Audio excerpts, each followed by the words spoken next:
Adventure and Pipeman on W4CY Radio.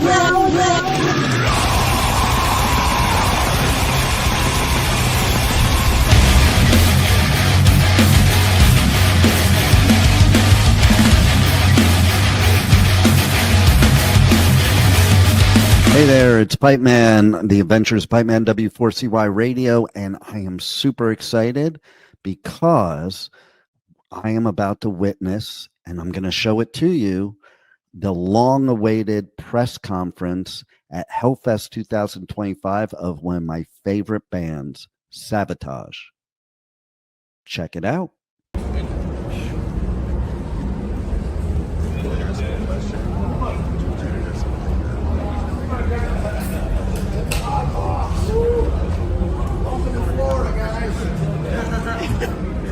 Florida in the house. Florida! First things first. First things first. Do I owe anybody any money? No. Bonjour. Merci. Hellfest. Merci. Thank you very much. Je suis Dawn of the Underground, and I'm working with All Rock here at this festival. I'm from Florida, USA.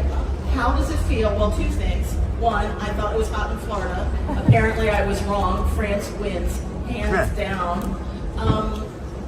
As far as Hellfest, how does it feel to be playing one of the most amazing festivals of all of Europe? How's your experience been here?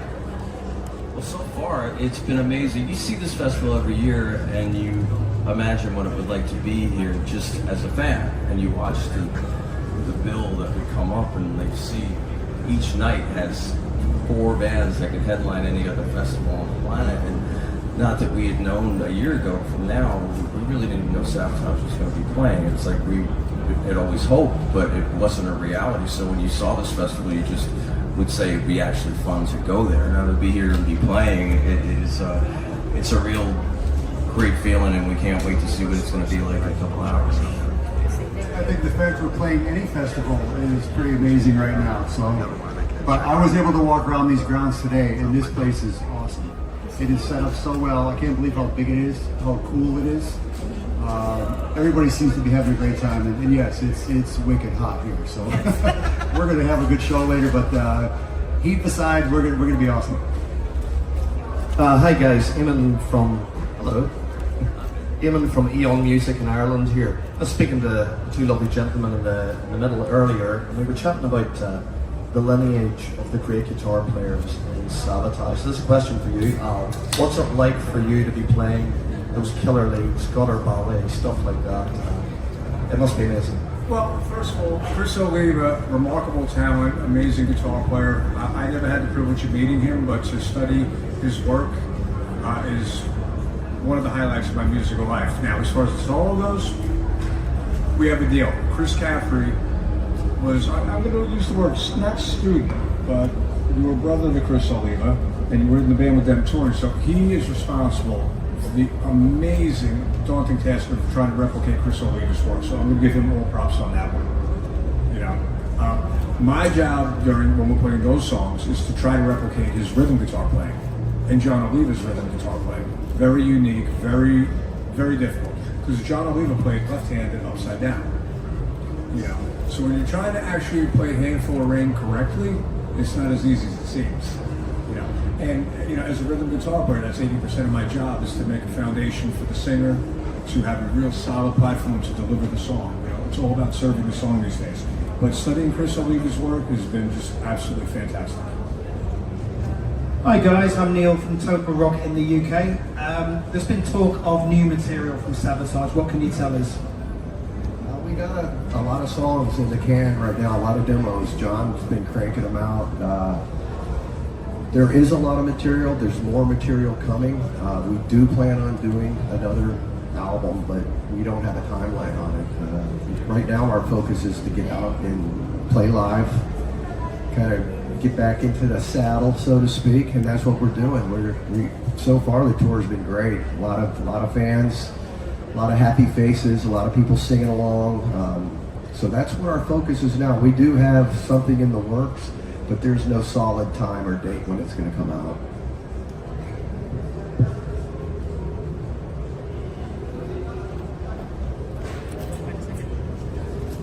looks like it's me. Hi guys, I'm Elisa from the Road to Rock in the UK. It's lovely to have you over here. Thank you for coming. You guys have such a great history behind you. How have you found the music scene changing over the years, and what is the secret to still being here, still going after all this time? Well, I think the secret is the music itself. You know, what Paul and John and Chris Oliva created years ago is something that's truly unique. Even when they were a four-piece metal band, nobody sounded like Savatage. When Paul O'Neill came aboard, and between his lyrics and his production ideas and adding orchestration and concepts and this and that, regardless of what has happened in the music scene, in the metal scene, whatever scene, Savatage has kind of maintained its own thing. And I think that is really what's helped bring us back right now. That music is just so unique and so true to itself. I can't get over talking about Paul's lyrics because they connect with so many people on so many different levels. We hear all the time about, you know, the song "Believe Saved My Life," etc., etc. You know, we hear that almost every show from several people. So there's something really, really magical about what those guys created years ago. And you know, as far as us sitting up here, we're all just so fortunate to be part of that and carrying this on. The band has gone through a lot of changes over the years. But one thing that's been true is the music, is the lyrics, and the meaning behind it, and that's why we're here today. We're just carrying this on. I have another quick question for you. You may, if you have walked around the site, seen the enormous statue of Lemmy here. I'm sure everybody has a Lemmy story. Are you prepared to tell us your Lemmy story? Well, I had the opportunity, we were playing, I think it was Mind Over Matter in Austria in 2001, and I looked on the side of the stage, and Johnny's, one of his first years out with Savatage, the band had toured with Motorhead on the tour. That was his first one, I believe, that he had done with the band, and they loved watching Chris Oliva. And Phil and Lemmy came up to me after the show and they said, "Look, we watched you playing and there's a ghost in you." And they said, "There's only been 11 people in the past that have ever played on stage with Motorhead. We'd like you to be number 12. So that night I got to go in the dressing room and sit down with them and have a shot of Jack Daniels. I think I did Killed by Death, and I got on stage for them, and it was a really great experience. So those guys were really nice. I saw them a lot on the road, so they're really cool. They're great guys. Yeah, my first, Savatage's first European tour, we opened for Motorhead. And I'll never forget, our gear showed up like an hour before we're supposed to play. There's 4,000 kids chanting Motorhead. I'm getting Deutschmarks bounced off my freaking head, and we haven't played a note. And so we went into the dressing room and we grabbed the set list and just totally ripped it up. It was like, okay, we can't do this shit, and we ain't get out of here alive. So we started with City Beneath the Surface, and as soon as Chris came out there and did Eddie Van Halen hammer-offs, the crowd started smiling. And after the first night, the guys, you know, when you're in an opening slot, it depends on who you're opening for. Sometimes you don't get a whole lot, and sometimes, you know, they help you out. And Phil loved Chris, and so did Lemmy, and so they were just like, whatever you guys need, just ask. So it immediately turned into like a friendship, and we had a great time. It was on the Orgasmatron tour, and it was our first experience in Europe, and we're opening for these guys, and they literally, he was so nice to us that literally anything we wanted, we needed extra time for sound check, no worries, because it's Motorhead, you know. As good as you are, you're not going to be Motorhead. And Lemmy was sweet to us, and I'll never forget that, because we'd always see him at festivals and stuff, you know, on different bills and stuff. Just a kind of soul, yeah, just a great guy. Dawn from All Rock.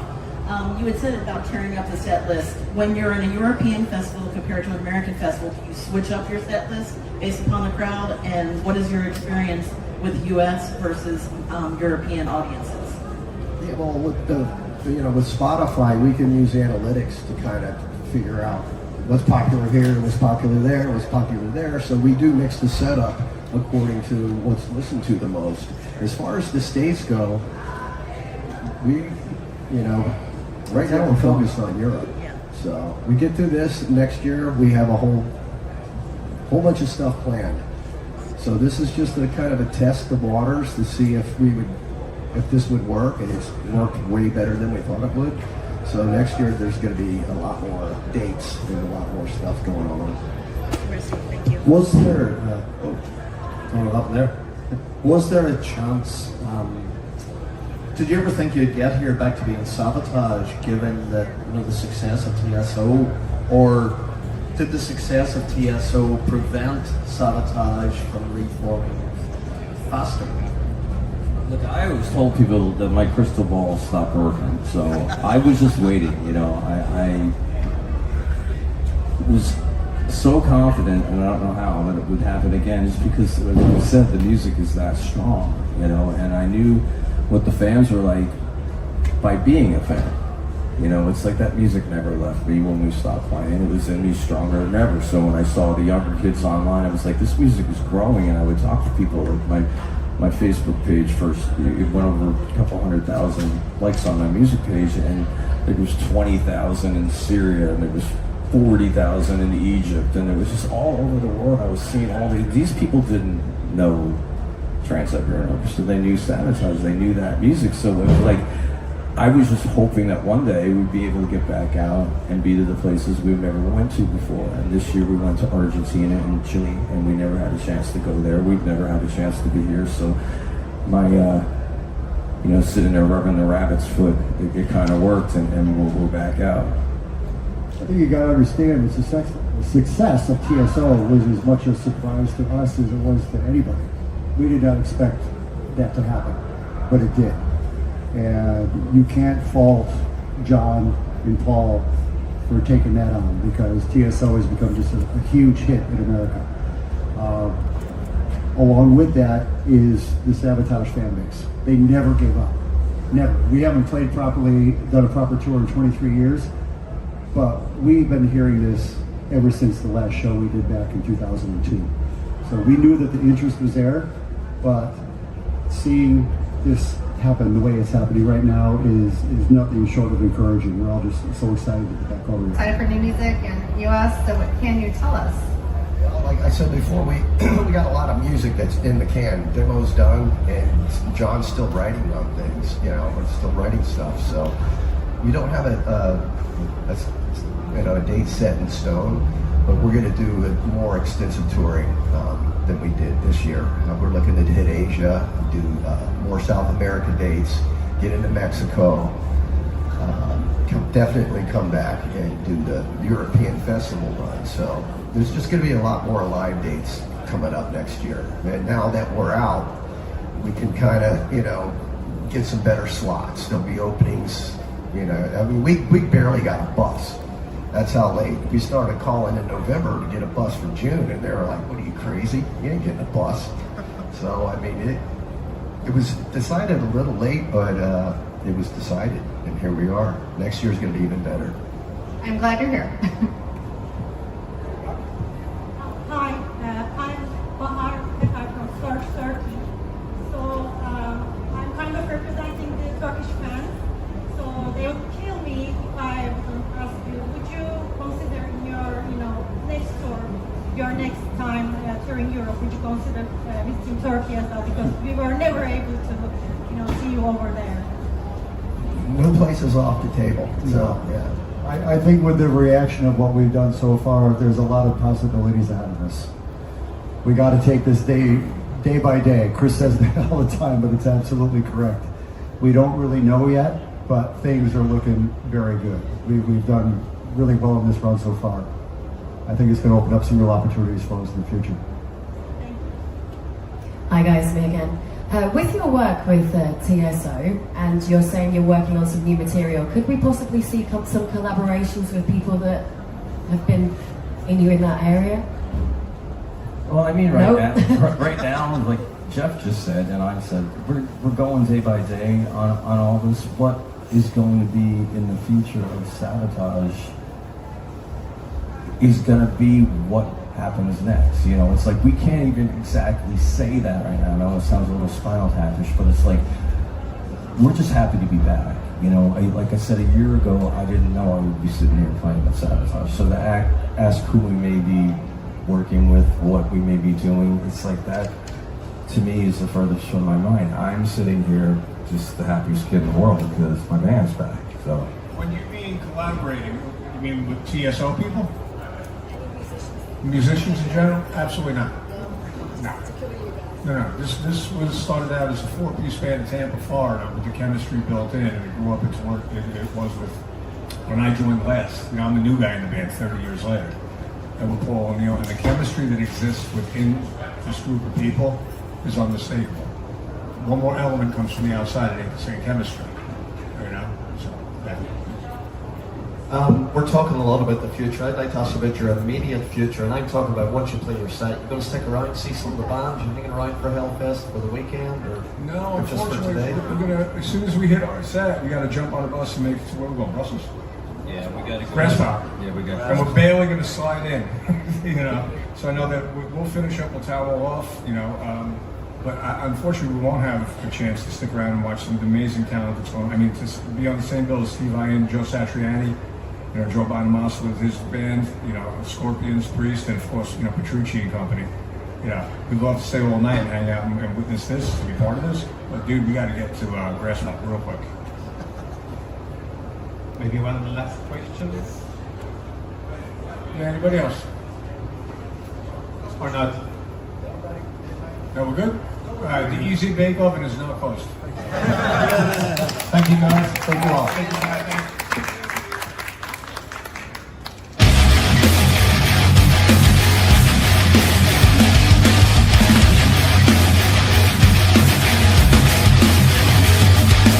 Hey, it's Pipeman, the Adventures of Pipeman, W4CY Radio. Royal Republic is here at Hellfest, and they're about to do a press conference. So let's take a watch. Hello, Royal Republic. Welcome to the hottest press conference you'll probably ever attend. It's insane. At least we got fans. I'm Neil, by the way, from the UK, from Total Rock. I just wanted to ask you as well, Hellfest has a lot of big metal bands. You guys bring the party, you bring the dance moves. Do you think that the Hellfest audience are ready for you? And I also want to ask a follow-up question. Who in the band has the best dance moves? That would be me, without a doubt. Yeah. You want to see him now? Yes. Am I doing this? Yes, of course. You are. Yeah. You're committed now.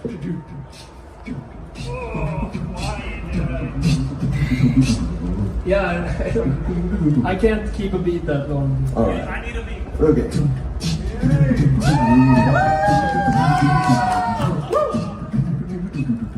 Do the worm.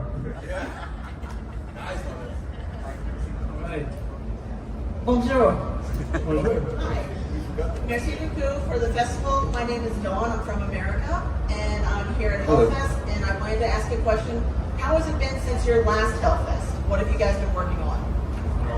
Last we never did Hellfest before. Well, then I've been misinformed. This is So our how first have time. you been? Yeah, we How are you wanted to enjoying do the Very festival? good. Throughout our whole life leading up to this point, you know, ups and downs, strikes and gutters. Fantastic. And what can we expect with your new album? We don't know yet. No, we have no idea. There is no new album, right? Or did I miss out on this? No. But we have a new single out called Venus from Shocking Blue. It's a cover. It's a good cover.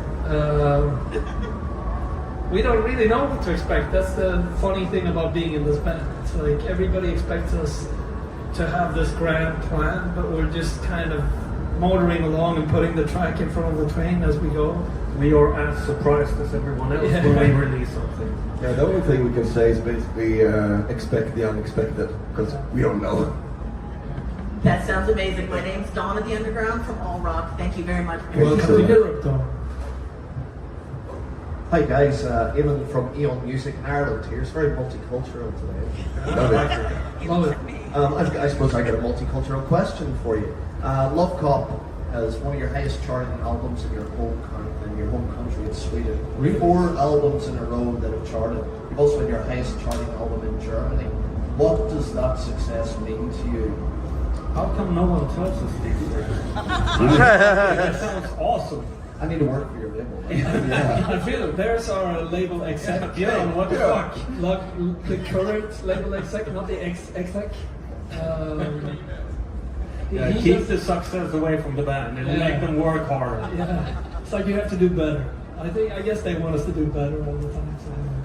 But we can see it in the ticket sales and the people that show up and the streaming revenue.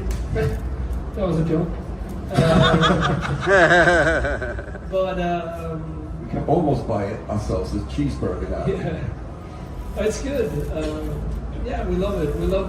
I love every step forward, and I also love the steps back, especially You when I said that step. before. What do you mean by that? The thing that happened in 2020 that nobody wants to talk about. Okay. And then you love Stepping out. back up. Yeah. Yeah, okay. This is like a therapy session. Yeah.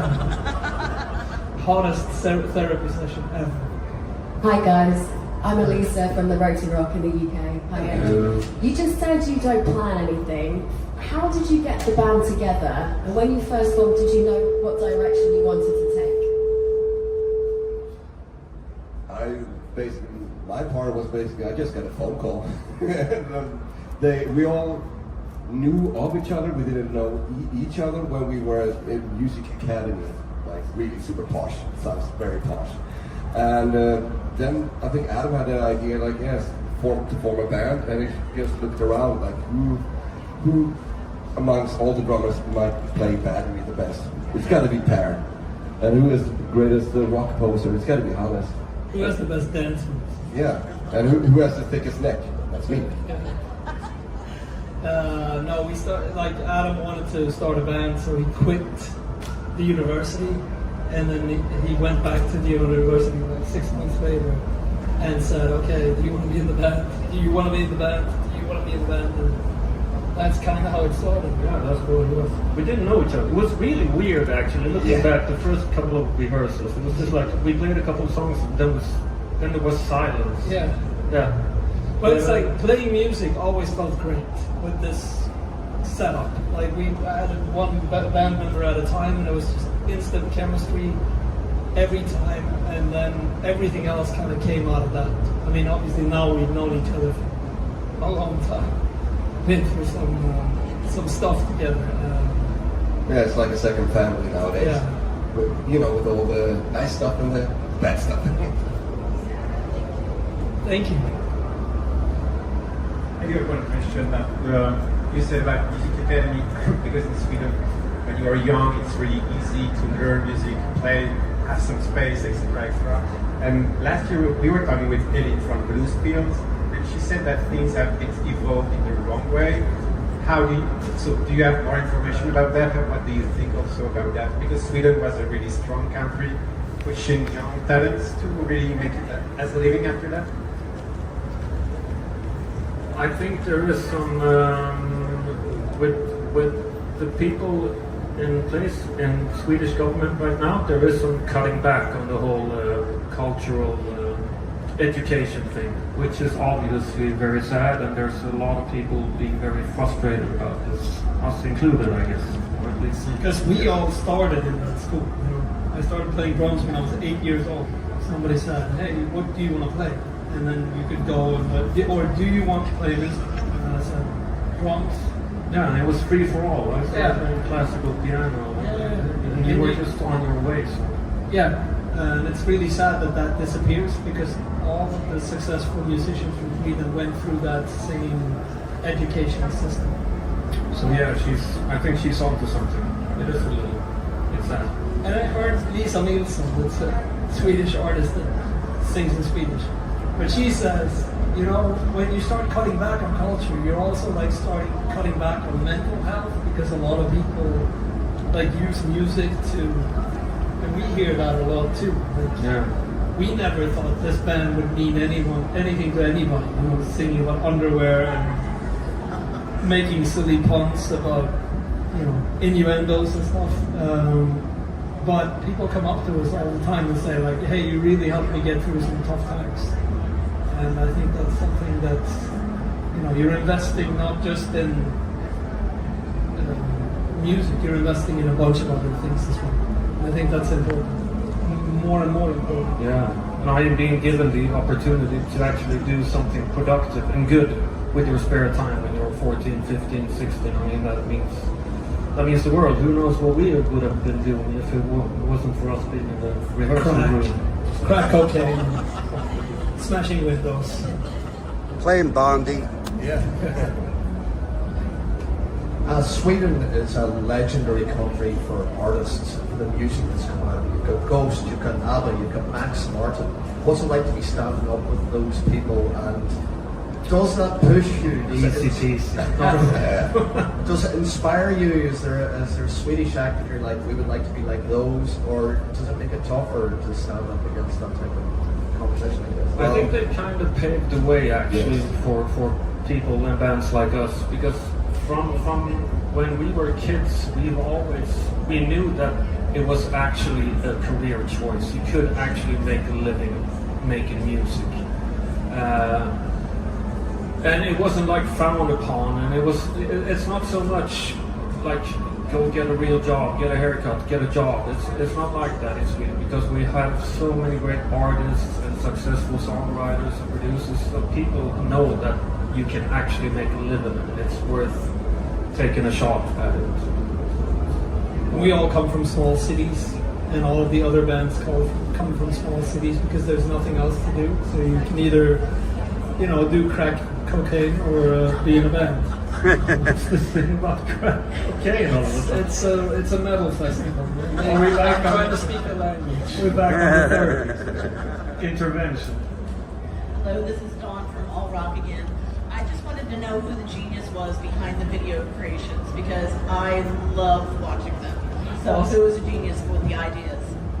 We're talking about Venus. That was basically, we had the song first, and then Adam called us, the rest of the band. We had a band meeting, and it's like, to be able to make some sort of success with the song, we need movie material nowadays. It doesn't cut it anymore. We're just releasing a song.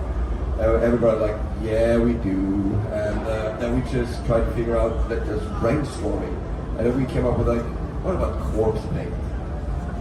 We haven't done that before, so let's give that a go. And what about a love story with corpse paint? Now we're talking, now we're cooking. And it just kind of like naturally evolved, and basically we kind of had the script done on the morning when we started shooting. So, and it's a lot of improvisation as well. It was, as always, a tight budget and on a tight time schedule. So, but we were super happy with the result as well. It's weird how we're on such a tight budget, knowing that we're number one. Yeah, oh, hey, having a good time, Björn.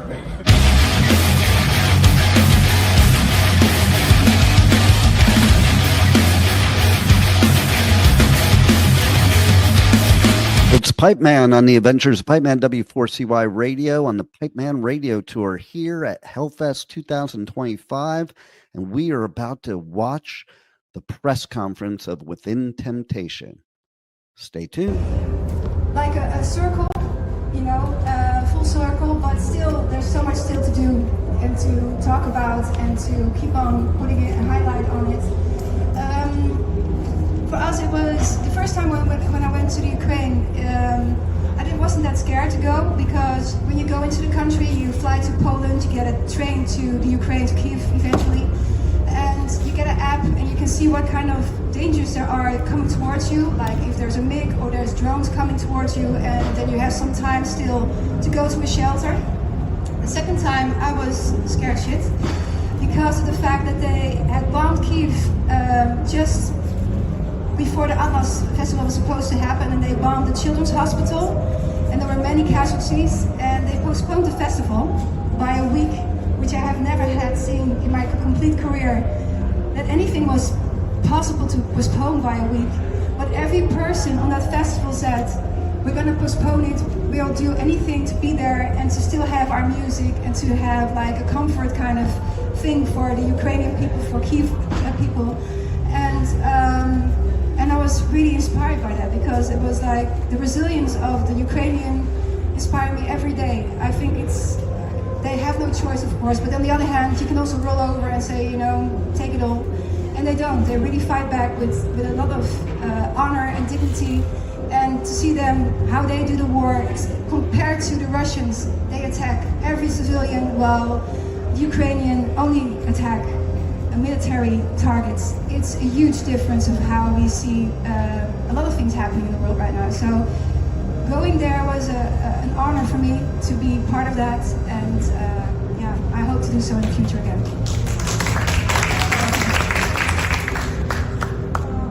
Hi, I'm Sian from Midnight TV Friends. Hello, thank you for your humanity. We love that really in you. I have a question. Sorry, because your answer was really, truly amazing just before. Yes, as an artist, how do you physically and mentally cope with this extreme weather? With the weather? Yeah, with the condition outward. And do you feel like climate change is becoming a real challenge for live performance? Let's be true. Yeah, well, that's another topic that is close to my heart as well. It's not easy for anyone to be here. Actually, they wanted to cancel the press conference because it's too hot in here. But I think it's two important issues to talk about today, and I'll redo my makeup later on. I don't care. Anyway, I think climate change is a thing. I am not a denier of that at all. I think our album, The Silent Force, at the time was dealing a lot with the topics on that as well. And it's unfortunate that there are so many issues in the world right now that we don't have, that we're not focused on that much anymore, that we have to focus on dealing with wars at the time instead of trying to face another danger for everyone, which is climate change. You're welcome. Hello. I have a question more technical yeah, no problem. Than the others. It's about you, night after night, you put impressive vocal performance. It's really, really, really impressive. How do you handle with that and keep shape with your voice with the really difficult weather, really hot, cold, AC and all that stuff? How do you handle with that to keep a really best performance night after night and impressive night after night? Well, actually we came just from Denmark, where it's like 12 degrees colder than here, so it made a huge change. I was wearing a sweater yesterday, and now I'd rather wear as less as possible. But to answer your question, it's not a very rock and roll answer, because the older you get, and of course with the most playing on festivals like these, people are expecting a good presentation of the band.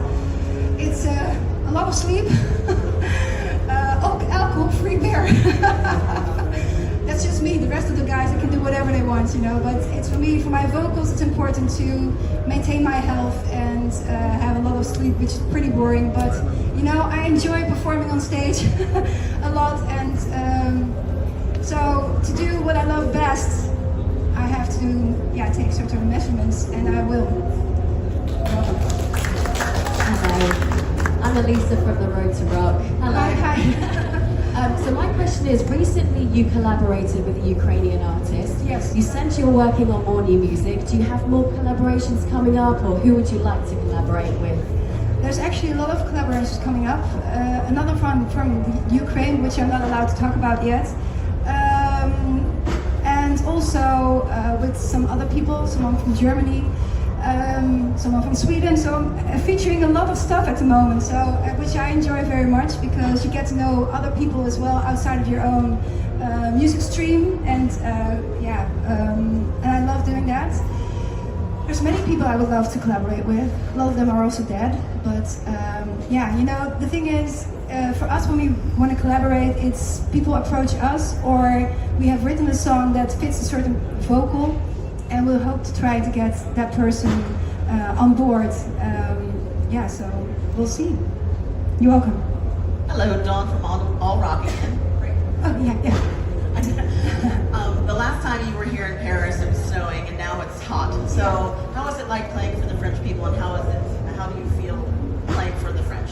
Well, the French people are like a lot of Mediterranean people. You know, they're all over the place when they're in the audience. Most of the time, they're very expressive of their love for music, and that's always the reason why we love playing for the French people, but also the Mediterranean people, because they're very vocal and they're very expressive, and you need that energy to perform as well. And the more love you get, the love more we can spread it as well. So it's an interaction that is well needed.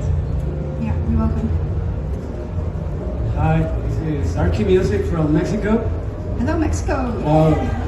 Tonight you will take the main stage at the Hellfest. Yeah. Despite the heat, fans are holding their ground to see you live. How does it feel to witness that kind of devotion? Can you repeat the last part? How does it feel to witness that kind of devotion? Devotion of the people that are in front of the stage. Yeah, well, that's of course amazing. Hopefully they will manage to drink a lot and still be energetic at the time that we're playing. So hopefully, they will be still standing at the time. Any more questions? I have one question. Your previous album, you released it without the support of a record label, so I guess you will follow this new process. Do you already know what you can improve in all the fact of releasing an album without the support of a record label? I think doing that without a record label has its advantages but also disadvantages, and that's something we've learned throughout the last album that we have released. But it also gave a lot of freedom to release whenever you wanted to, especially during Corona. We were feeling like, we're all bound at home and needed music ourselves, but also for our fans. And that's why we did the releases that we did, so many before the album actually came out. And I'm not sure we're going to do exactly the same, because it also has its disadvantages. And maybe we'll do some things differently with the next album, but we'll maintain our independence. That's something that I think is still very important. I have a question. I think it's interesting to ask story. A man with like you, who has many albums. It's like about the set list of the show. I know it's really difficult. Hopefully for us, you have a big timeline tonight. But how difficult is it to choose the great set list each time? And do you choose to change really often to put the many rarities, I want to say, in the most show each night, or is it a choice to stay with the same set list in one tour for weeks? We do change a little bit here and there throughout the festival season, but not that much, because when you're headlining the stage, it's still, you want to play the best set as you have, because there's still a lot of people that didn't come for you, although you're late on the bill. And you want to present the album or the band in a way that will make them interested into listening to you on the platforms as well, and start following you. And so the best set list is what we're going to play tonight. It's maybe not the most original one, but I think a lot of people will be happy with hearing, and it will be a very dynamic and energizing one. You're welcome. No more questions? Thank you very much, Sharon. You're welcome. See you later. Thank you for being here. In this meeting.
Thank you for listening to the Adventures of Pipeman on W4CY Radio.